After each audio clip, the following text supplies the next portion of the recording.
Hello everyone, welcome to Pragati coaching classes. कैसे हो आप सब? बिल्कुल अच्छे, ठीक है। तो अब हम लोग देखने वाले हैं, आज हम लोग का टॉपिक है संयोजी उत्तक। संयोजी उत्तक किसमें चल रहा था? आपका क्लास 9th का बायोलॉजी पार्ट में, ठीक है। उसमें क्या है आपका, पहले आप चैप्टर जो है बायो में वो आपका कोशिका है। उसके बाद हम लोगों ने क्या पढ़ा है, आपका उत्तक चल रहा है। उत्तक की 2 वीडियो ऑलरेडी अपलोडेड है, जो नहीं देखे हैं वो इस वीडियो से पहले क्या है, आप अपने फर्स्ट सेकंड वीडियो देख लीजिए, तभी आपको ये समझ में आएगा, ऐसे नहीं आएगा, ठीक है। तो जो भी है, आप लोग जो इस चैप्टर को या वीडियो समझना चाहते हैं तो पहले आप क्या है, इससे पहले जो अपलोडेड 2 वीडियो है उसको देख लीजिए, तब इसमें हम लोग आएंगे। इसमें क्या है, हम लोग उत्तक में आखिर क्या क्या देख रहे हैं। पहले हम लोगों ने देखा है फर्स्ट सेकंड क्लास में जो भी है, कि आपका कोशिका जो सिंगल सेलुलर, जो कि क्या है, हमारी शरीर की संरचनात्मक एवं क्रियात्मक आधारभूत इकाई है, ठीक है। बिना उसके आपके शरीर की गणना नहीं की जाती है, इवन कोई कार्य भी आप नहीं कर सकते। यानी हर एक सेल हमारे लिए आपके बहुत ज्यादा इंपॉर्टेंट है, ठीक है।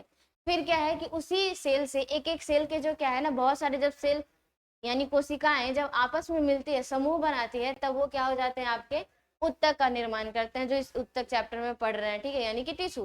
टिश्यू में आपने प्लांट टिश्यू और एनिमल टिश्यू को देखा। एनिमल टिश्यू से पहले हम लोग क्या है, सबसे पहले प्लांट टिश्यू को देखा, यानी कि आपके पादप उत्तक के बारे में। पादप उत्तक में आपके 2 तरीके से पहले जो उत्तक है वो डिवाइडेड की गई थी। क्या थी आपकी, कि पादप उत्तक में 2 तरीके से, एक विभाज्योतिकी उत्तक और एक आपका क्या है कि स्थायी उत्तक, ठीक है।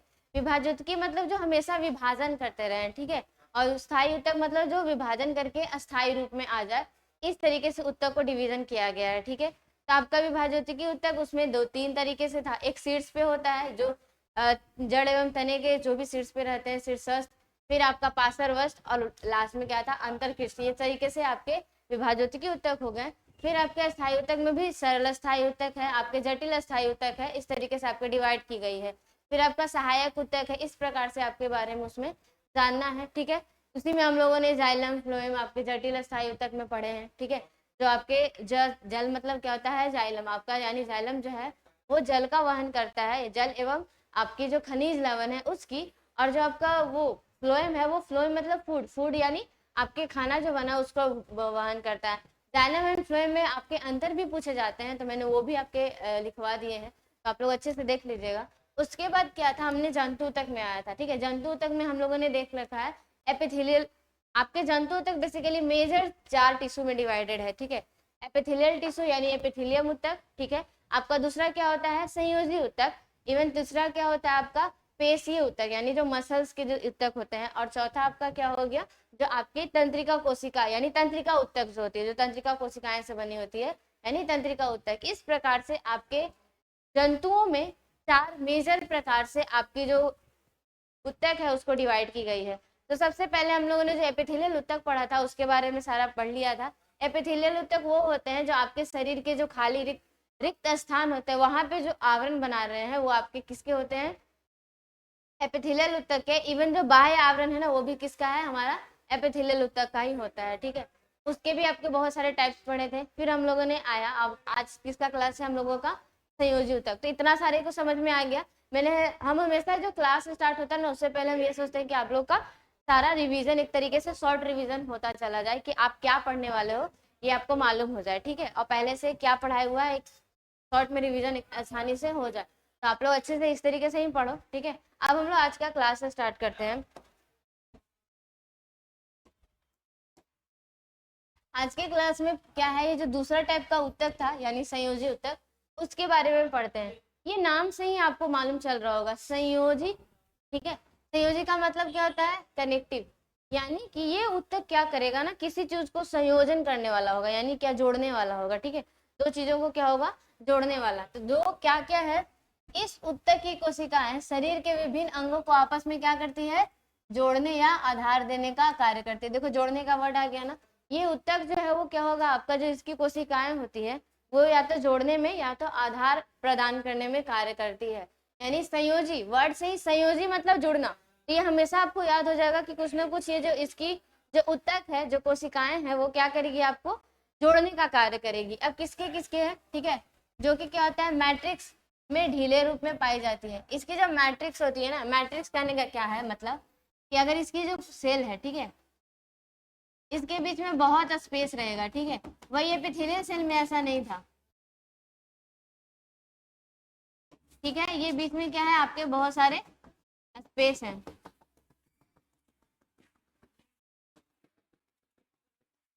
ये इस तरीके से चलता है, ठीक है। अब इसके बाद क्या, इसके दो अवयव होते हैं, मैट्रिक्स और कोशिका। तो ये क्या हो गया आपका इसका मैट्रिक्स, और ये क्या हो गया उसके कोशिकाएं, ठीक है। यानी कि इसके दो भाग आपके पता चल गया ना, क्योंकि मैट्रिक्स यानी एक सेल से दूसरे सेल के बीच में जो स्थान है ना वो बहुत ज्यादा है, ठीक है। आपका बहुत ज्यादा है इसमें आपके, यानी ये थोड़ी लचीली ढीली टाइप में ये कोशिका होती है, ठीक है। अब क्या होगा, ये जो मैट्रिक्स, ये जो कोशिकाएं हैं आपको दो भाग में मिल गए, ठीक है। उसके बाद आगे देखते हैं क्या है हमारा, इसमें जो है वो आपका जैसे संयोजी ऊतक है ना, ये संयोजी ऊतक तीन पार्ट से ये भी बटे हुए हैं, ठीक है। इसका भी क्या है, तीन भाग है, तीन प्रकार के ये पाए जाते हैं, ठीक है। क्या है ये, एक रक्त, अस्थि और एरियोलर टिश्यू। इस प्रकार से आपके ये संयोजी ऊतक डिवाइडेड है। रक्त क्या है, आपको दिख रहा होगा कि रक्त क्या है, ये भी जोड़ने का कार्य करता है, ठीक है। रक्त भी क्या हो गया आपका, जोड़ने का कार्य किया। अस्थि भी है ना, हमारे शरीरों को जोड़ करके रखती है। और एरियोलर ऊतक क्या है, आपको अभी जस्ट सारे समझ में आ जाएंगे, ठीक है। तो पहला क्या पढ़ते हैं, रक्त एवं लसिका। रक्त एवं लसिका में पहले रक्त के बारे में देखते हैं। लाल रक्त कोशिकाएं, श्वेत रक्त कोशिकाएं तथा प्लेटलेट्स प्लाज्मा में निलंबित रहते हैं। इसमें प्रोटीन, नमक या हार्मोन भी होते हैं। ये आपके किसके बारे में है, रक्त के बारे में। जो आपका रक्त है, ठीक है, इस रक्त में क्या क्या होती है आपकी 55%, देखो 55% क्या होता है, प्लाज्मा होता है, ठीक है। 55% क्या है आपका प्लाज्मा है, ठीक है। और इसमें क्या है आपका जो रुधिर कणिकाएं हैं, क्या होती है, रुधिर कणिकाएं, ठीक है। ये रुधिर कणिकाएं कितने पार्ट्स में है, जो आपके कहते हैं आरबीसी, ठीक है, रेड ब्लड सेल, डब्ल्यूबीसी, ठीक है, और प्लेटलेट्स, ठीक है। ये देखो रक्त किस तरीके से है, 55% आपका लाल रक्त कणिका है, और ये क्या है 55% क्या है आपका प्लाज्मा, और ये क्या है जो ये 45% है, ठीक है। 100% हो गया। अगर रक्त को देखा जाए तो इसमें क्या है, दो तरीके से भाग बांटे हुए हैं। 55% प्लाज्मा होता है, जो फ्लूइड होता है, ठीक है। ये आपका क्या है, फ्लूइड है। और इसमें जो है वो ना कुछ सॉलिड कण घूम रहे हैं, क्या है, रुधिर कणिकाएं उसको बोला जाता है, जो क्या है आपका आरबीसी, डब्ल्यूबीसी और प्लेटलेट्स। इस तरीके से इसकी आपकी डिवीजन की गई है। तो आरबीसी मतलब लाल रक्त कणिकाएं, और डब्ल्यूबीसी यानी श्वेत रक्त कणिकाएं, और प्लेटलेट्स आपको मालूम ही है। इस तरीके से आपके रक्त के कंपोनेंट होते हैं, जो कि क्या बोला, यहाँ बोला ना, लाल रक्त कोशिकाएं, श्वेत रक्त कोशिकाएं और प्लेटलेट्स प्लाज्मा में क्या रहती है, निलंबित। यानी ये सारी चीजें किसमें रहती है, प्लाज्मा में निलंबित होकर रहती है, यानी उसमें घुली हुई रहती है। इसमें क्या है आपका प्रोटीन, नमक व हार्मोन भी होता है। ये जो आपका प्लाज्मा है, ये देखो प्लाज्मा में क्या क्या भाग है इसके, इसमें क्या होगा आपका प्रोटीन, नमक, ठीक है, हार्मोन्स, ये सब क्या रहते हैं इसमें आपके पाए जाते हैं। तो इससे आपको अच्छे से क्लियर हो रहा होगा कि चीजें क्या है। रक्त पचे हुए भोजन, ठीक है, हार्मोन, CO2, O2 का आदान प्रदान तथा शरीर की सुरक्षा एवं तापमान नियंत्रण का कार्य करता है। ये पता चल रहा है ना कि आपका जो रक्त है वो क्या क्या कार्य करता है। ये सबको मालूम है कि हम लोग जो भी अपना खाना भोजन लेते हैं, ठीक है, वो हमारे शरीर में पाचित होकर, ठीक है, वो उसका अवशोषण होता है और वो कहाँ जाता है, रक्त में जाता है। और ये रक्त क्या करेगा, आपको आपके पूरे शरीर को जो भोजन है, जो आप भोजन ले रहे हो, उसको पूरे एक एक कोशिका तक पहुंचाएगा, क्योंकि आपको मालूम है वो कोशिका ही कार्य करेगी, ठीक है, वो कोशिका कार्य करने वाली है। तो हम तो उसको खाना देंगे ना, ऐसे तो काम नहीं करवाएंगे, ठीक है, खाना सबको चाहिए होता है। तो हर एक कोशिकाओं को खाना चाहिए, उसके लिए कोई ऐसा माध्यम होना चाहिए ना कि हर सारे लोगों को क्या है वो खाना पहुंचा दे। तो हमारे यहाँ कौन वो माध्यम है, हमारा लाल रक्त कोशिका। बेसिकली क्या है, रक्त है वो, ठीक है, रक्त है। रक्त क्या करती है, आपकी सारे खाने भोजन को पहुंचाने का कार्य करती है। और जो O2 CO2 का है वो कौन वहन करता है, आपका लाल रक्त कोशिकाएं जो होती है ना, आपको उसमें हीमोग्लोबिन होता है, उसी से बाइंड करके आपका ऑक्सीजन आपके हर एक कोशिकाओं तक पहुंच जाता है, ठीक है। तो ये आपका इस तरीके से रक्त का कार्य रहा, आदान प्रदान करती है तथा क्या करती है, आपके शरीर में जो ताप का नियंत्रण है ना, कि हाँ ऑल टाइम क्या होता है, एक जैसा ही टेम्परेचर होता है, ठीक है, हमेशा क्या रहता है वो नियंत्रित रहता है। तो नियंत्रित कैसे आपको होता है, वो सिर्फ और सिर्फ इसी के वजह से हो पाता है, ठीक है। और वो क्या हुआ कि आप इस तरीके से देख सकते हो कि आपका जो टेम्परेचर का जो रेगुलेशन है आपके बॉडी में, वो भी कौन करता है, आपका रक्त ही करता है। रक्त गैसों, शरीर में पचे हुए भोजन, हार्मोन, उत्सर्जित पदार्थों को शरीर के एक भाग से दूसरे भागों में क्या करता है, संवहन करता है। तो मैंने ये भी अभी जस्ट बताया कि जो पचा हुआ भोजन है उसको तो हर एक कोशिकाओं तक पहुंचाएगा ना, और फिर कोशिकाएं क्या करती है, रिएक्शन करती है, अपना कार्य करती है, ठीक है, और अपना एनर्जी लेती है। इस तरीके से होने के बाद क्या होता है, कुछ अपशिष्ट पदार्थ भी बनते हैं। कहीं पे भी देखो कोई भी कार्य हो रहा है ना, तो कुछ ना कुछ अपशिष्ट पदार्थ बनते ही हैं, जिसको क्या होता है, निष्कासित करना होता है, बाहर निकालना होता है। उसके लिए भी क्या चाहिए, एक मीडियम चाहिए, एक माध्यम चाहिए, जो कौन प्रोवाइड कर रहा है, हमारा रक्त, ठीक है। तो इस प्रकार से आपके रक्त के बहुत सारे कार्य होते हैं। हमारा ये देख सकते हैं आप, ब्लड सेल्स में कौन कौन सी सेल्स होती है, ये आपको यहाँ पे दिख रहा होगा, क्या क्या है, सो देखो।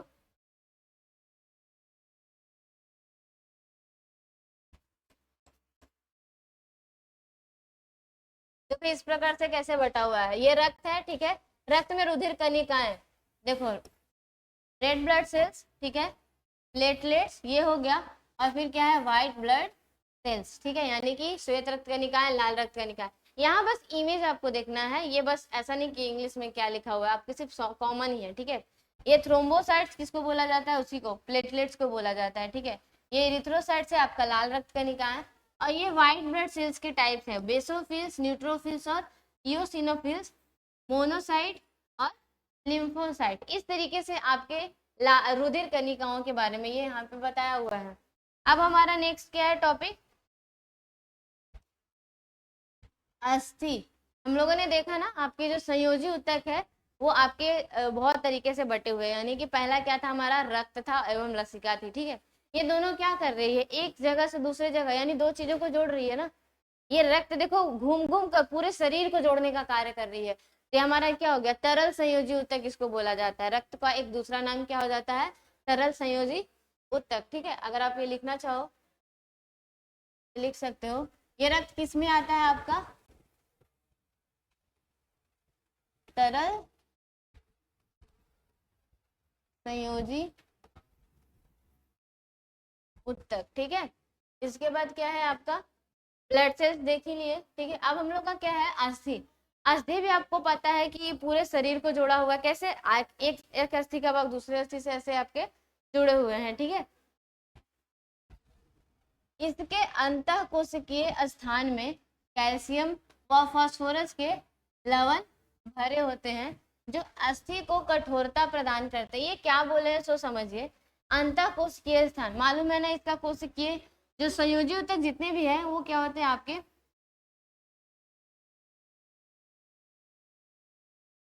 मान लीजिए किसी बोन का मैंने ये कट करके लगाया है, ठीक है, तो इस तरीके से क्या है, ये सेल्स है, ठीक है, इस तरीके से है।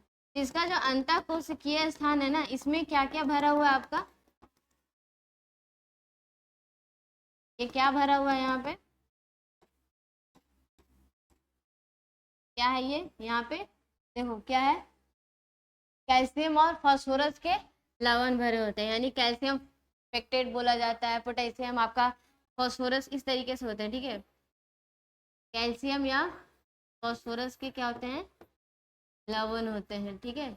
ये क्या रही, अस्थि कोशिका रही, इसको बोलते हैं ओस्टियोसाइट्स बोला जाता है, क्या बोलते हैं, ऑस्टियोसाइट्स बोलते हैं, ठीक है। जो अस्थि में जो सेल्स होते हैं उसको ऑस्टियोसाइट्स बोला जाता है। अस्थियां शरीर को निश्चित आकार प्रदान करती है। ये आपको सबको मालूम होगा कि हमारे शरीर में अगर आप बोन ना रहे, ठीक है, आप अस्थि ना रहे, तो आप इमेजिन करो कैसा होगा आपका शरीर।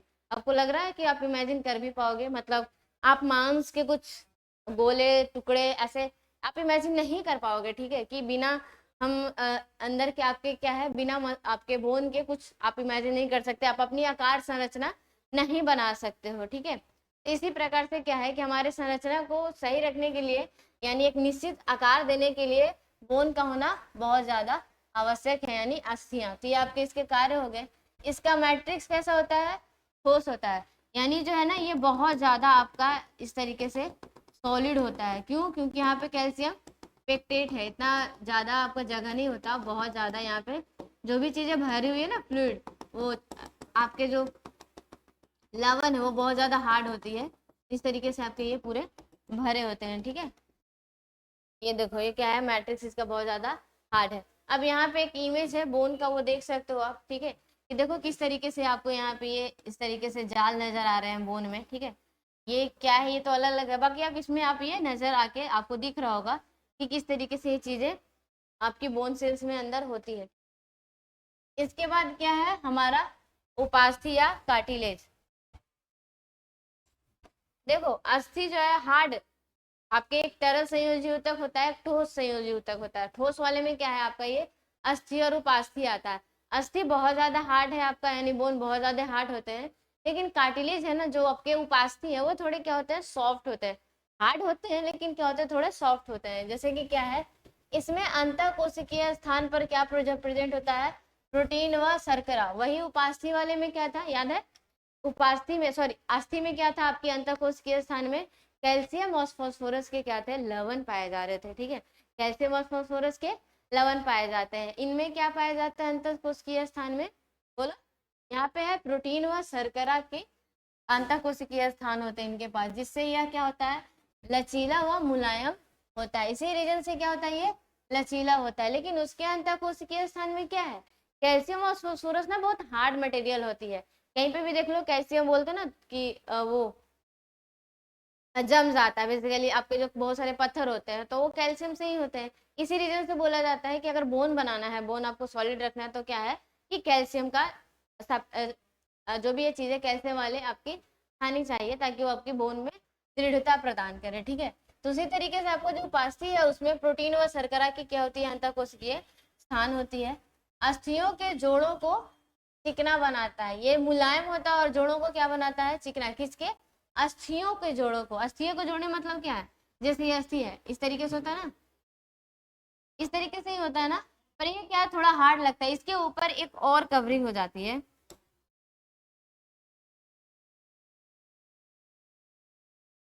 ठीक है।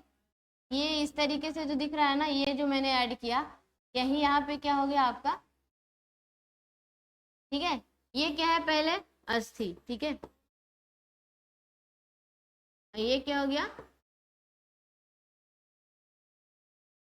उपास्थि, ठीक है। इस प्रकार से आपके ये अस्थियों को जोड़ों को और भी क्या कर देता है, मुलायम बनाता है। यह नाक, कान, कंठ, नाखून आदि में क्या होता है, पाई जाती है। इसकी कोशिकाएं कॉन्ड्रोसाइट कहलाती है, जैसे उसकी ऑस्टियोसाइट्स कहलाती थी ना, इसकी क्या कहलाएगी आपको, कॉन्ड्रोसाइट्स कहलाएगी। इसका भी बना लो, इस तरीके से है, ठीक है।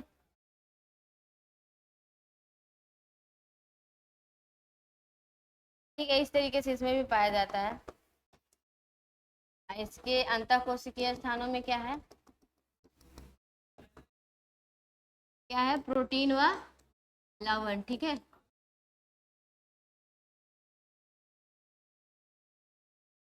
प्रोटीन और शर्करा। इससे आपको समझ में आ रहा होगा कि चीजें क्या है। ये जो सेल्स है वो क्या कहला रहा है, कॉन्ड्रोसाइट्स।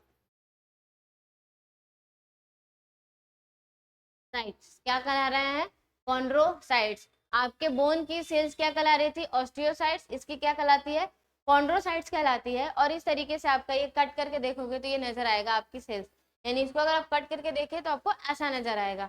अब क्या बोल रहा है इसका एग्जाम्पल, आपको एग्जाम्पल इसको कैसे समझोगे उपास्थि के बारे में, ये देखो नोज टिप, ठीक है। इसको छू करके देखोगे आप लोग, सब लोग, तो क्या होगा आपका ये यहाँ पे थोड़ा मुलायम नजर आएगा, साथ में हार्ड भी नजर आएगा। एक स्किन की जो सॉफ्टनेस होती है, एक यहाँ पे जो आपकी नाक पे जो छुओगे उससे थोड़ा अलग है, ठीक है, सॉफ्ट है लेकिन क्या है थोड़ा हार्ड भी है। तो ये कहाँ पे आता है आपका, उपास्थि में आता है, ठीक है, कि आपका ये पुलाएबल है, इस तरीके से चीजें हैं। फिर आपके बोला ना कंठ में, ठीक है, ये देखो कंठ में क्या होती है ना, आप ऐसे छुओगे तो रिंग्स नजर आएंगे, ठीक है, तो ट्रैकिया के बाहर आपकी एक कार्टिलेजिनस रिंग होती है, यानी कि यही उपास्थि की रिंग प्रेजेंट होती है, सी शेप इस तरीके से, ठीक है। ये देखो कि अगर ये ट्रैकिया है तो ऐसे ये सी शेप का क्या है आपके पास रिंग्स हैं, ठीक है। तो ये आपकी ये एक फील होगी। दूसरा क्या बोला है, कान सबसे ज्यादा, ये देखो कान, ठीक है, क्या है एकदम स्किन का भी नहीं है, एकदम बोन भी नहीं है, लेकिन हम लोग क्या इसको आराम से इजिली मूव कर पा रहे हैं ना, ये मुलायम सा पार्ट जो नजर आ रहा है, तो ये क्या हमारी उपास्थि है, ठीक है। और क्या कहलाती है आपकी, नाखून आदि में पाई जाती है, नाखून में इस तरीके से आपके देखोगे, ठीक है, तो आपको क्या रहेंगे, उपास्थि रहेगी, ठीक है। इस प्रकार से आपका ये डन हो गया। जैसे यहाँ पे देखो इमेज भी लगा हुआ है आपके कार्टिलेज के, ये देखो क्या है, ये ईयर दिखाया हुआ है, और ये दो बोन के क्या है, जोड़े हैं, बताया था ना यहाँ पे दो जोड़ों पे क्या है, ये पाया जाता है ताकि वो चिकना बना सके इसको। जैसे देख सकते हैं ये घुटने का है, ये आपका ये घुटने का इमेज है, ठीक है, नी जॉइंट है, जिसमें क्या है ये जो ब्लू का पार्ट दिख रहा है ना आपको, ये ब्लू वाला पार्ट, ये क्या है हमारा, यही क्या है, यही आपका क्या है, कार्टिलेज है, ठीक है, क्या है हमारा कार्टिलेज। तो इस तरीके से आपका अस्थि और उपास्थि क्या होता है, खत्म होता है। एक बार और देखोगे, रिवीजन करोगे तो क्या है, ये अस्थि व उपास्थि में अंतर, अस्थि और उपास्थि में क्या अंतर है, तो देखो ये ठोस पदार्थ से बना होता है, पता है ना, अस्थि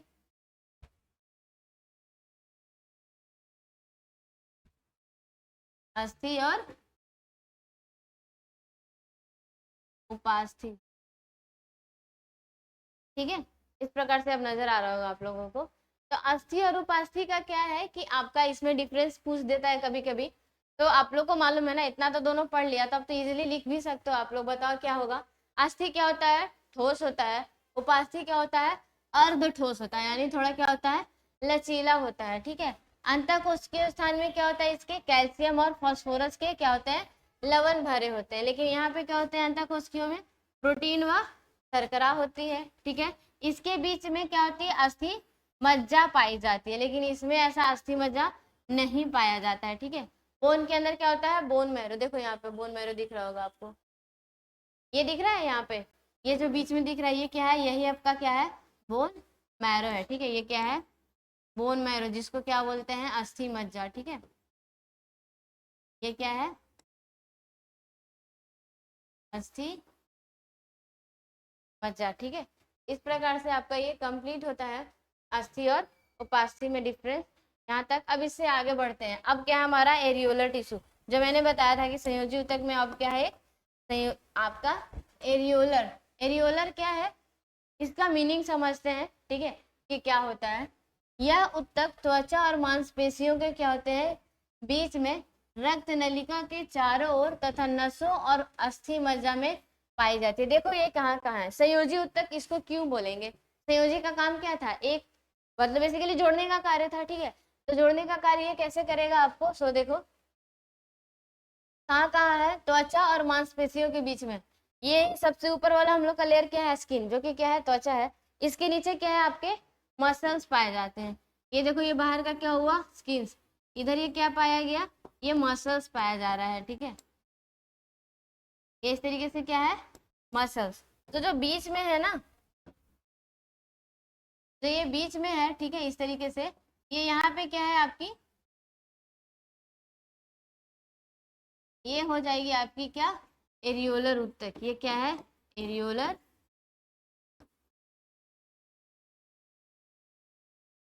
ऊतक। ये क्या था, मांस, ये क्या है, बाहरी लेयर आपकी स्किन की लेयर है, त्वचा की लेयर है, ठीक है, इस तरीके से है। रक्त नलिका के चारों ओर, रक्त नलिका का मतलब क्या है, अब ये देखो रक्त है, ये रक्त नलिका है ना ये आपकी, ठीक है, इसमें क्या बह रही है आपकी, रक्त बह रही है, ठीक है, इसमें रक्त है।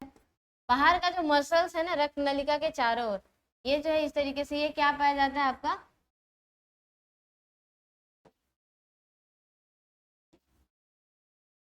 यहाँ पे जो है ये बाहर चारों ओर क्या पाया जा रहा है, ये भी यहाँ पे भी क्या है आपकी एरियोलर तक है, ठीक है। तो इमेज से सबको समझ में आ रहा है क्या चल रहा है। सो इस तरीके से आपको बहुत इजीली समझ में आ जाएगा, ठीक है। नसों और अस्थि मज्जा में पाया जाता है। अभी अस्थि मज्जा देखा ना, उसमें भी क्या पाया जाएगा आपका, ये एरियोलर टिश्यू पाया जाएगा। यह अंगों के भीतर की खाली जगह को भरता है। अंगों के भीतर की जो खाली जगह है, जैसे यहाँ पे भरे ना, ठीक है, त्वचा और मांसपेशी के बीच में या और कहीं पे भी रिक्त स्थान हो, उसको क्या करेगा, एरियोलर टिश्यू ही भरेगा।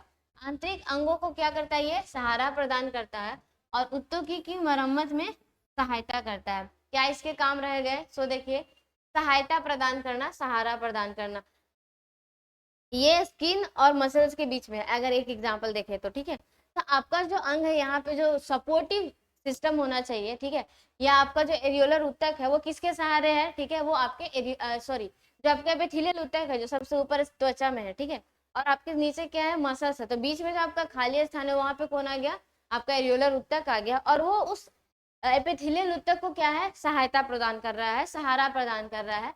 और आपके शरीर को हर तरीके से क्या होता है, कभी कोई टिश्यू डेड हो गया, मर गया, टूट फूट गया, ठीक है, तो क्या करता है, उसको मरम्मत भी प्रोवाइड करता है। तो इस तरीके से आपका एरियोलर ऊतक भी हो गया। यहाँ पे देख सकते हो एरियोलर ऊतक के सेल्स में क्या क्या चीजें होती है, ठीक है।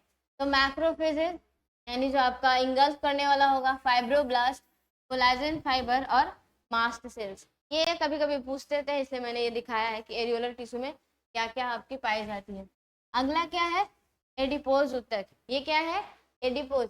एडिपोज का क्या है काम, एडिपोज का जो मतलब होता है ना, बेसिकली क्या होता है, फैट। क्या होता है, फैट।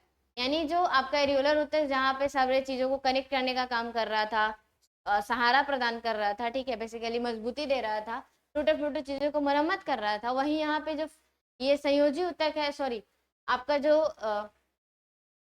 एडिपोज ऊतक है, ठीक है, या वसा ऊतक भी बोलते हैं इसको, ये क्या रहा है, वसा, यानी वसा से ही रिलेटेड कुछ होगा, यानी फैट का क्या करता है, स्टोरेज करने का काम करता है। देखो, वसा का संग्रह करने वाला एडिपोज क्या कहलाता है आपका, ये वसामय ऊतक है, ठीक है। ये क्या है, एडिपोज टिश्यू जो है वो आपका फैट का संग्रह करने वाला होता है, ठीक है।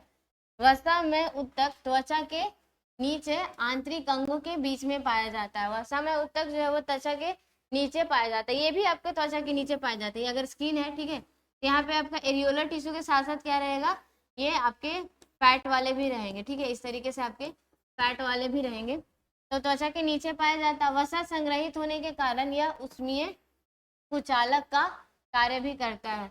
वसा संग्रहित, आपको पता है कि फैट जो होता है वो क्या होता है, कुचालक होता है।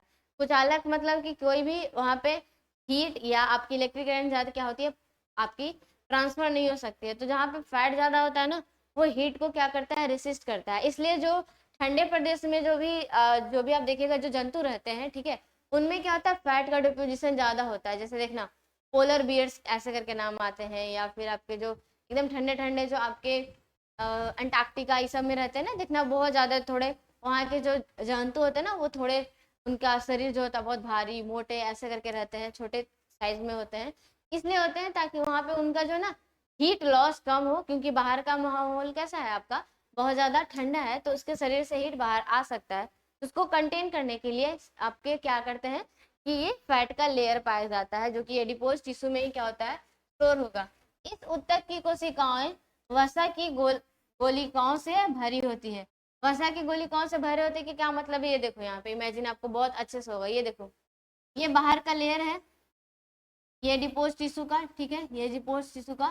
और ये क्या हो गया, बीच में जो आपको येलो येलो का पूरा जो नजर आ रहा है ना, वो क्या है, आपकी फैट है। वो क्या है, फैट डिपोजिट है। तो फैट की गोलिकाएं है ना, आपकी वसा की क्या है, ये गोलिकाएं है, ठीक है, वसा की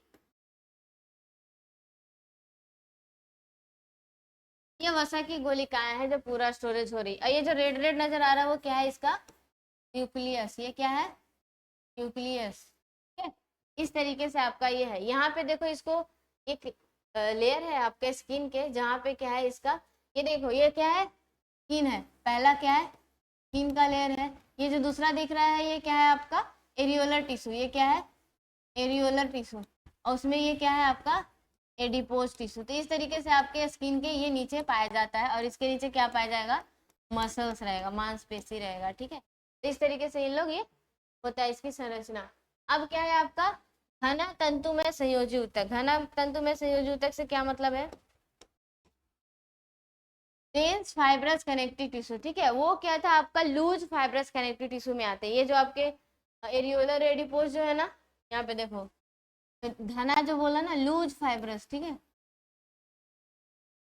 लूज कनेक्टिव टिश्यू में आते हैं। लूज कनेक्टिव टिश्यू में क्या रहा आपका, एरियोलर और एडिपोज, ठीक है। अब ये घने वाले में क्या होंगे आपके कंडरा और स्नायु। कंडरा किसको बोलते हैं, टेंडन को, और स्नायु किसको बोला है, लिगामेंट को। ये टेंडन और लिगामेंट जरूर याद रखना, बहुत बार क्वेश्चन पूछा जाता है कि आपका जो कंडरा है यह अस्थि को पेशियों से जोड़ती है, अस्थि को पेशियों से क्या करती है, ये जोड़ती है। इस प्रकार से ये आपका रहेगा, ठीक है। स्नायु क्या करेगा आपका, यह अस्थि को अस्थि से जोड़ती है। अब देखो क्या हो रहा है, समझ में आ रहा है क्या क्या हो रहा है। सो डेंस कनेक्टिव टिश्यू यानी आपका कुछ है, आपका संयोजी ऊतक जो है वो एक दूसरे से तो कनेक्ट करेगा दो चीजों को, ठीक है, लेकिन ये क्या है थोड़ा हार्ड रहेगा, घना रहेगा, ठीक है। उसमें पहला क्या है आपका कंडरा, ठीक है। कंडरा किसको कहते हैं, जो आपकी अस्थि को पेशियों से जोड़े, यानी इसका इंग्लिश क्या है, टेंडन। इसका टेंडन जरूर याद नाम रखना, ठीक है।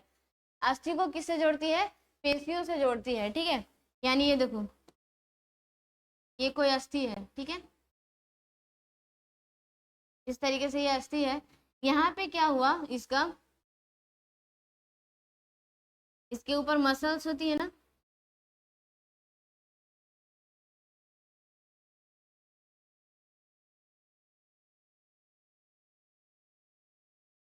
ये इमेज होगा शायद, ये देखो यहाँ पे कंडरा और आपका टेंडन और लिगामेंट दोनों के दोनों है। ये आपका क्या रहा, बोन, ठीक है, ये बोन नजर आ ही रहा है। ये क्या है आपकी मसल्स।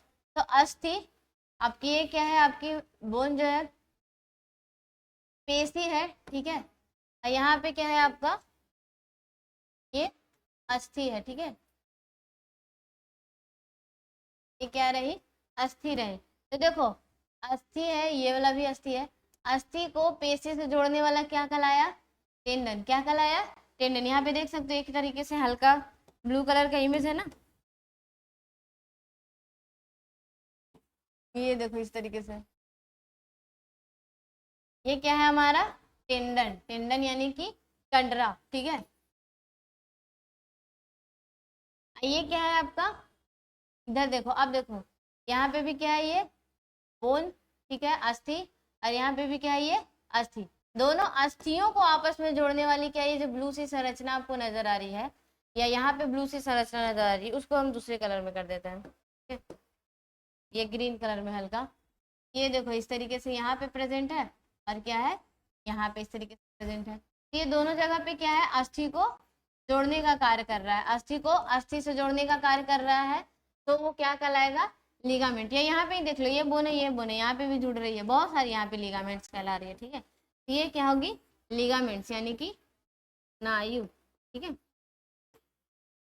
इस तरीके से समझ में आया कि कंडरा और सीरम क्या है, एक तो डेंस कनेक्टिव टिश्यू हुआ ये, ठीक है, और क्या हो गया आपका कि डेंस कनेक्टिव टिश्यू में आपका जो कंडरा है और स्नायु है उसमें क्या है, जो आपका मसल्स को किससे जोड़े, बोन से जोड़े, तो वो क्या कहलाएगा आपका टेंडन या कंडरा कहलाएगा। और बोन टू बोन जो जोड़ पाएगा वो क्या कहलाएगा आपका, ये हो जाएगा आपका स्नायु या लिगामेंट कहलाएगा। अब इसको याद कैसे रखिएगा, एम टी बी, एम का मतलब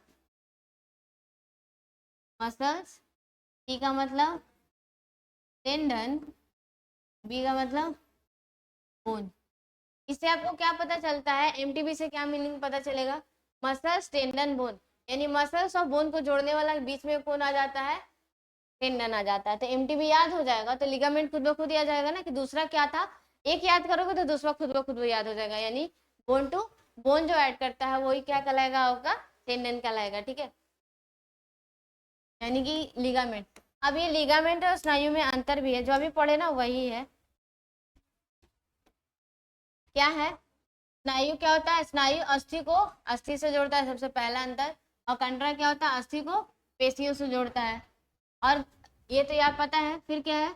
बहुत लचीली व मजबूत होती है। लिगामेंट बहुत ज्यादा मजबूत होती है, क्योंकि ये एक अस्थि को दूसरे अस्थि से जोड़ने का काम कर रही है। मान लीजिए ये आर्म का है, ठीक है, और ये आपका क्या है? हैंड है, ठीक है। तो ये आपके जो फोरआर्म है यानी हाथ का, पता है ये ह्यूमरस है, इधर आपके बहुत सारे बोन है, तो इसके इसके जो हम इजिली क्या है, यहाँ पे तो कोई ये है नहीं, तो ये एडेड कैसे है? दोनों एक दूसरे से जुड़ा हुआ कैसा है? संयोजी तक पढ़ रहे हैं ना, तो जोड़ने के लिए काम आ रहा है ना ये आपका। यानी एक हड्डी आपको दूसरे अस्थि से जो अटैच्ड है, ठीक है, वो किसके कारण है? आपके लिगामेंट से अटैच होते हैं। लिगामेंट बहुत ज्यादा मजबूत नहीं होगा तब तो ये होल्ड करने के लिए तो नहीं हो पाएगा, यानी बहुत ज्यादा इसको मजबूत होना पड़ेगा लिगामेंट को। तो लिगामेंट अगर कभी गलती से उसमें क्रश होता है या आपका चोट लग जाता है, लिगामेंट टियर हो जाता है, तो बहुत ज्यादा पेनफुल होता है। इसलिए कभी देखना जॉइंट्स के पास जब हाथ वगैरह टूटता है ना, या कहीं से भी, बहुत ज्यादा पेनफुल होता है, बहुत ज्यादा, ठीक है। और ये क्या होगा फिर? कंडरा क्या होती है?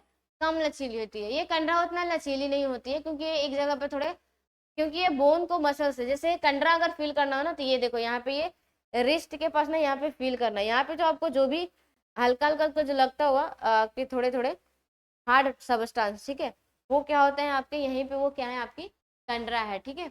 फिर क्या है? बहुत कम मैट्रिक्स पाया जाता है, ठीक है। और धागे के आकार की बहुत मजबूत ये संरचना होती है। धागे इस तरीके से होती है, ऐसे कंडरा में ना इस तरीके से लगे होते हैं ऐसे, इधर से ये बोन होता है। तो बहुत सारे धागे फाइब्रस की तरह आकार वाली होती है। नेक्स्ट क्या है हम लोगों का? अब हमारा पेशीय ऊतक है, ठीक है।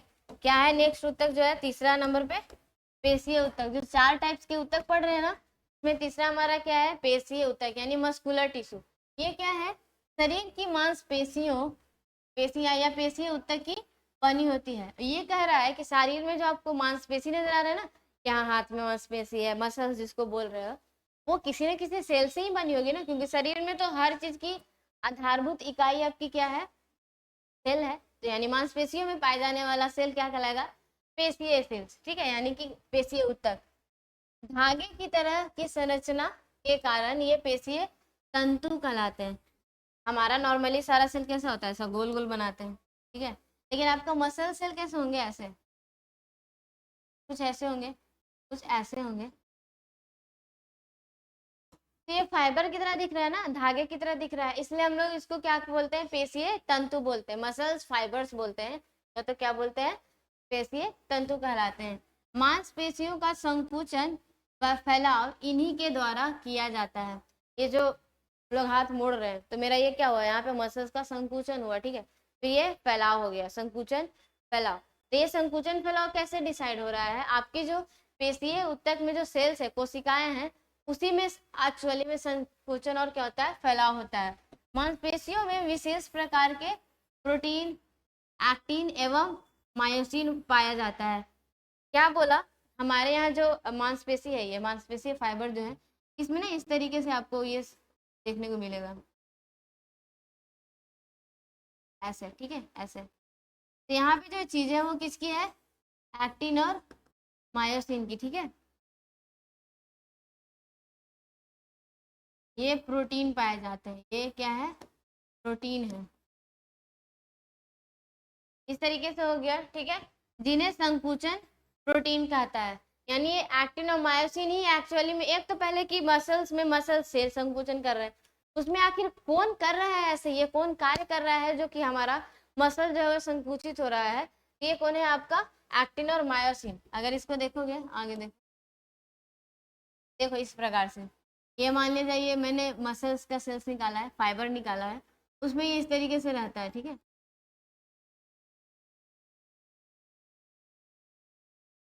ठीक है, ये एक्टिन मायोसिन मैंने बनाया जो येलो वाला है। अगर ये संकुचित होता है तो यहीं पे अगर इसको काट करके देखोगे, ठीक है, इस वाले पार्ट को, तो संकुचित होकर कितना हो जाएगा? ऐसे हो जाएगा, ठीक है।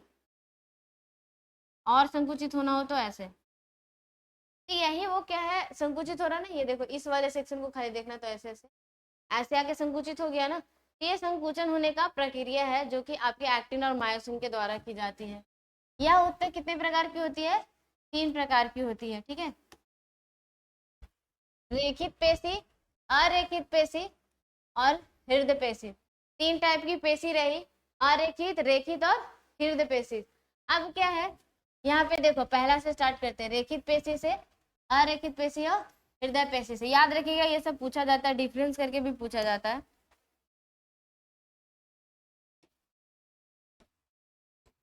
ठीक है, ये क्या है रेखित पेशी में? Created muscles. क्या है? यह पेशी अस्थि से जुड़ी होती है, वह शारीरिक गति में सहायक करती है। रेखित पेशी को क्या बोलता है? क्रिएटेड मसल्स भी बोलते हैं, ठीक है। तो ये आपके क्रिएटेड मसल जो है, ये रेखित पेशी है, वो इसको क्या बोलते हैं? आपका कंकाल पेशी भी बोलते हैं। दो दो नाम होते हैं इसके, ठीक है। कंकाल पेशी या ऐच्छिक पेशी, ये सबके नाम है आपके। याद, आप देखो समझो कैसे है। मसल्स 3 टाइप से कैसे बटे हुए हैं आपके पास, कैसे है? जैसे कि एक जो आपका जो स्केलेटन है, जो बोन है, उसके ऊपर भी है ना मसल्स।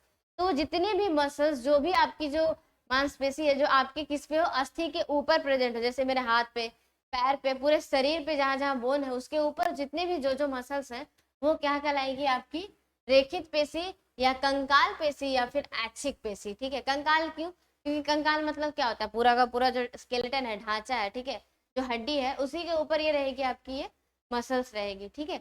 और ये क्या होती है? रेखित होती है। और क्या होती है आपकी? ये ऐच्छिक होती है। यानी हम जब से बता रहे हैं आपको, तो बार बार हम अपना दे रहे हैं ना, इस पे कंट्रोल रख रहे हैं। ऐच्छिक मतलब हम अपने अकॉर्डिंग ये हम हाथ को मोड़ सकते हैं, ठीक है, इस तरीके से। आरेखित पेशी में क्या होता है? ये अमाशय, छोटी आंत या मूत्राशय, फेफड़ों की श्वसनी में पाई जाती है। आरेखित पेशी। दूसरा एग्जांपल क्या है आपका? दूसरा टाइप कि इसमें तो रेखित था, ठीक है, इस तरीके से रेखित नजर आता है। देखो ऐसे ये बनाए ना, पहले भी बनाए थे, तो ये रेखित कोशी हो गया, ठीक है। अरेखित क्या होता है? इस तरीके से होता है, इसमें कोई रेखित रेखाएं नहीं होती, ऐसे होती। ये आपकी रेखित हो गई, अरेखित हो गई। ये कहाँ पाई जाएगी? अमाशय, छोटी आंत और मूत्राशय, फेफड़ों की श्वसनी में पाई जाती है। अरेखित देख के लग रहा होगा आपकी ये थोड़ा मुलायम जगह पे नहीं जा रहा है, खाली या ऐसा जगह, यानी वहां पे कोई बोन नहीं हो, कुछ भी नहीं हो, ठीक है। कहो आपका सिर्फ और सिर्फ ऐसे मसल्स के ही संरचना बने होते हैं, जैसे कि हमारे अमाशय है, ठीक है, आपकी अमाशय है, पूरी की पूरी छोटी आंत है, मूत्राशय है, ये सब क्या होती है? आपकी सॉफ्ट ऑर्गन्स है, ठीक है, जहाँ पे आपके कार्य हो रहे हैं। और यहाँ पे क्या है? आपकी इच्छा की जरूरत नहीं है, ठीक है। यानी हम जब बोलेंगे कि अभी हम खाना खाए हैं, 1 घंटा बाद पचाना, 1 घंटा बाद चालू करना जो डाइजेशन का प्रोसेस है, तो ऐसा होगा क्या? नहीं होगा। क्योंकि जैसे ही आप खाना मौत से निगलते हैं, उसके बाद ही आपके कंट्रोल से बाहर चला जाता है। ये फिर आपके अंदर का जो माइंड है, वो अब वो कंट्रोल करता है कि वो अपने अकॉर्डिंग जानता है कि कब किस खाने को किस समय पे पचाना है, ठीक है। तो इस तरीके से वो कंट्रोल करता है। तो वहां पे जो भी चीजें मसल्स बनी हुई, वो किसकी है? अरेखित पेशी की है। हृदय पेशी नाम से ही पता चल रहा है, जो कार्डियक मसल्स है, सिर्फ और सिर्फ किस में पाया जाएगा?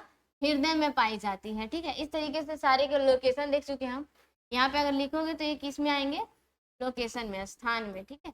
अब क्या है? लंबी बेलनाकार तथा आशाखित होती है। देखो लंबी, लंबी दिख रहा है, बेलनाकार दिख रहा है, ठीक है, तथा अशाखित होती। अशाखित मतलब इसमें ब्रांचेस नजर नहीं आएगी, ये बस एक, तो एक, दूसरा भी क्या है? ऐसे ही होगा, तीसरा भी क्या होगा? ऐसे ही होगा, इसमें कुछ ब्रांच नहीं निकलेंगे, ठीक है।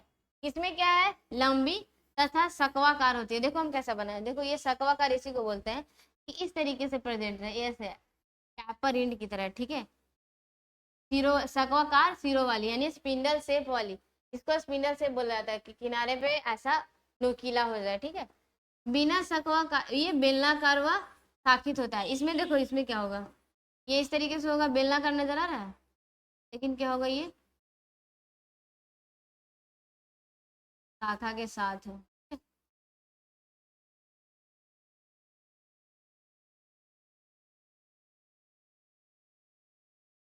ये दिख रहा है, इसमें और उसमें ज्यादा अंतर नहीं है, दोनों को दोनों बेलनाकार ही नजर आ रहा है, पर डिफरेंस कहाँ पे आ जाता है?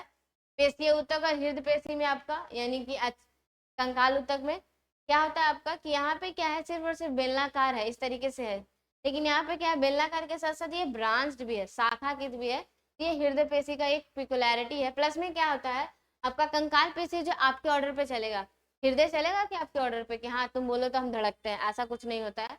ये ऑल टाइम जब से जन्म लिया तब से आपका दिल क्या होता है, ये काम करते ही रहता है। हार्ट जो है, हृदय जो है वो क्या, वो कार्य कर ही रहे हैं। अगला नेक्स्ट पॉइंट क्या है, पार्श्व में हल्की व क्या होती है, गहरी धारियां वाली होती है। ये देखो गहरी धारियां दिख रहा है, ये गहरी धारियां होती है। यहाँ पे क्या होती है, मांसपेशियों में पट्टिकाएं नहीं पाई जाती। यही गहरी जो धारियां है वो इसमें हम बनाए हैं क्या, देखो अनैच्छिक पेशी यानी कि आपका अरेखित पेशी में नहीं बनाया गया है। बिना इसमें क्या होगा आपका, बिना सक्वाकार सिरे वाली तथा हल्के जुड़ाव वाली होती है। ये तो सक्वाकार के बारे में बताया है, और यहाँ पे ऐसा कुछ भी नहीं होता है, ठीक है। बहुनाभिक होती है, यानी बहुत सारे इसके पास न्यूक्लियस होंगे। देखो 1 2 3 ऐसे बहुत सारे हैं। एक केंद्रक युक्त होती है, इसके पास कितनी केंद्रक है, एक। हम बार बार से कितना बना रहे हैं, बस एक बना रहे हैं, ठीक है। आहार नाल आपकी यहाँ पे एक केंद्रक युक्त होती है, यानी बस एक रहेगा, यूनिन्यूक्लियर, ठीक है। हाथ एवं पैरों की पेशियां, ये तो हम बताते ही चल रहे हैं। हाथ एवं पैरों की पेशियां, आहार नाल, हृदय, आँख की पलक, फेफड़ों की पेशियां यहाँ पे पाई जाएगी। और ये तो अकेला है ही कि हृदय में ही पाया जाएगा, ठीक है। तो इस तरीके से आपका पेशीय ऊतक रहा। और यहाँ पे तीनों के एग्जाम्पल के साथ इमेज के साथ यहाँ पे दिया हुआ है, ठीक है। ये देखो हृदय हृदय पेशी है, ये ब्रांच दिख रहा है आपको, देखो ब्रांच दिख रहा है ना, सिलिंड्रिकल दिख रहा है, बेलनाकार दिख रहा है, बिल्कुल है। अरे बस एक ही कोशिकाएं है, देखो एक जगह पे कितनी कोशिका है, एक सेल में एक ही कोशिकाएं होती है। और ये आपका कहाँ दिखा रहा है, हार्ट की कोशिकाओं को, ठीक है। फिर क्या है, स्केलेटल मसल्स, यानी कि आपकी पेशीय ऊतक, कंकाल ऊतक, ठीक है। यानी कि यहाँ पे क्या रहा है, ये मल्टी न्यूक्लियर, देखो एक में दो दो है, दो दो तीन तीन ऐसे आपकी न्यूक्लियस है, जो कि यहाँ पे दिखा रहा है कि कैसे हाथ के ऊपर एक मसल्स है। फिर स्केलेटल मसल्स में क्या आता है, उसके बाद स्मूथ मसल, जो कि क्या है आपकी अनैच्छिक पेशी है। ये देखो टैपरिड ऐसे हुआ। और ये क्या है आपकी छोटी आंत, बड़ी आंत, इसमें आपको दिखा रहा है, यानी यहाँ ये प्रेजेंट होता है। तो इस तरीके से आपका ये पेशीय ऊतक भी हो गया है। फिर क्या है लास्ट में आपका तंत्रिका ऊतक, चौथा नंबर पे क्या है, तंत्रिका ऊतक।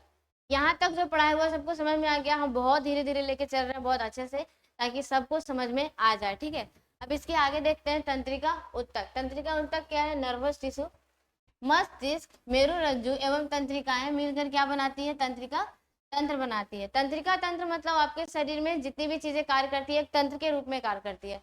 यानी डाइजेशन होता है तो यानी उसके लिए पाचन तंत्र है, श्वसन के लिए श्वसन तंत्र है, ठीक है। और फिर क्या है आपका कि सर्कुलेशन के लिए संवहन तंत्र है। उसी तरीके से आपके जो नर्वस रेगुलेशन है, कि सोचने की, समझने की, बोलने की, क्या कार्य करने हैं, किस तरीके से हमारे शरीर के सारे कार्य कंट्रोल होंगे, ठीक है। नियंत्रण एवं समन्वय के लिए क्या होता है हमारे यहाँ, नर्वस टिश्यू है, ठीक है। यानी कि आपका तंत्रिका तंत्र है। तो तंत्रिका तंत्र के कौन कौन से भाग हैं, हमारा सबसे इंपॉर्टेंट मेरु, आपके मस्तिष्क, फिर क्या है मेरुरज्जु, एवं उसके बाद क्या है तंत्रिकाएं, यानी तंत्रिका कोशिका। तंत्रिका तंत्र की कोशिकाएं न्यूरॉन कहलाती है, ठीक है, ये तो मालूम ही है। तंत्रिका तंत्र की कोशिकाएं क्या कहलाती है, न्यूरॉन।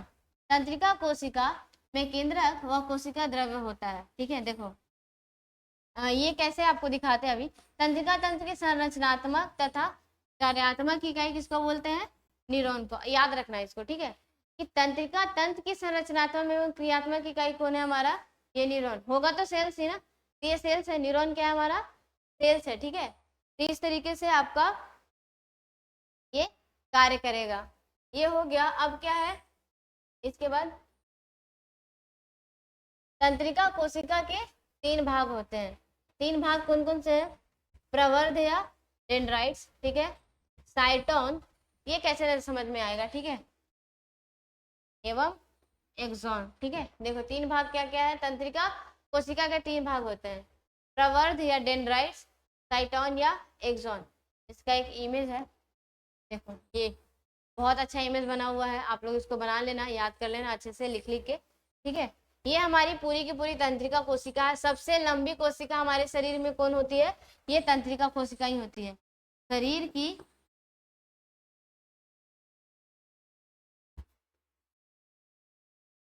सबसे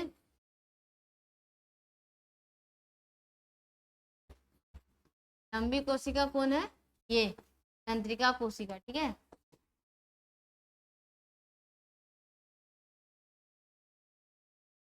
तंत्रिका कोशिका, ये हो गया। अब ये तंत्रिका कोशिका के बारे में हम समझते हैं। इसके क्या बोले गए, 3 मुख्य पार्ट है, ठीक है। पहला क्या है आपका, आपकी जो द्रुमिकाएं या डेंड्राइट्स इसी को बोलते हैं, ठीक है। यही क्या कहलाती है आपकी डेंड्राइट्स, ये डेंड्राइट्स हो गई, ठीक है। डेंड्राइट्स के बाद क्या होता है आपका एक्सॉन, जो तंत्रिका अक्ष बोला गया है ना, यही आपका क्या है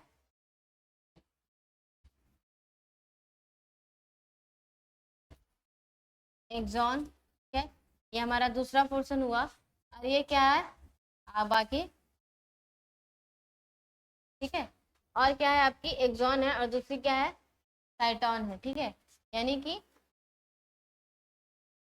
ये जो केंद्रक, ये जो कोशिका काय बोला है ना, इसी को क्या बोलते हैं साइटोन बोलते हैं। तो इस तरीके से आपके पार्ट्स डिवाइडेड है, क्या है। सो देखो पहला पार्ट क्या था हमारा डेंड्राइट्स, डेंड्राइट्स के बाद दूसरा क्या है हमारा साइटोन और तीसरा क्या है एक्सॉन। ये मुख्य 3 भागों में बटे हुए। अब क्या होते हैं, सो देखो ये जो तंत्रिका कोशिका है ना, ये क्या करेगा, ये जो द्रुमिका है या डेंड्राइट्स है, यहाँ से क्या होते हैं आवेगों को ग्रहण करेगा। क्या करेगा, आवेगों को ये ग्रहण करेगा। इस तरीके से आवेग का ग्रहण करेगा मतलब क्या होता है, आप जैसे हम बोल रहे हैं, ठीक है, तो आप सुन रहे हो ना, आपको चीजें समझ में आ रही है, तो ये आवेग हुए, ठीक है। या किसी को टच करना, जो भी चीजें आपकी, जो आपके सेंस ऑर्गन है ना, ठीक है, 5 तरीके के सेंस ऑर्गन आपको पता है, उस 5 सेंस ऑर्गन से जो भी चीजें आप सेंस कर रहे हो, वहां पे जो भी चीजें पहुंच रही है, वो क्या कहलाती है आवेग कहलाती है, ठीक है। जैसे अभी जो है वो हम सुनने का कार्य कर रहे हैं आप लोग, तो हम ये बोल जो रहे हैं वो आपके लिए आवेग की तरह कार्य करेगी। और वो किसको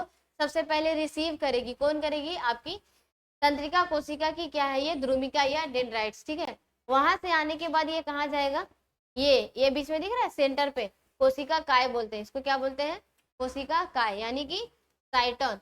साइटोन में आने के बाद यहाँ से ट्रैवल करता हुआ ये इस तरीके से कहाँ आता है एक्सॉन के पास। किसके पास आएगा एक्सॉन, किसके पास आएगा ये एक्सॉन के पास आएगा। एक्सॉन के पास इस तरीके से ऐसे ट्रैवल हो रहा है, ठीक है। तो यहाँ पे देखो इस तरीके से ये जंप करेगा और ये कहाँ पहुंच गया, यहाँ पे पहुंच गया, ठीक है। इस तरीके से आपकी ये चीजें कार्य करती है। और यहाँ से क्या होगा, यहाँ से फिर दूसरी तंत्रिका कोशिका स्टार्ट हो जाएगी इस तरीके से, ठीक है।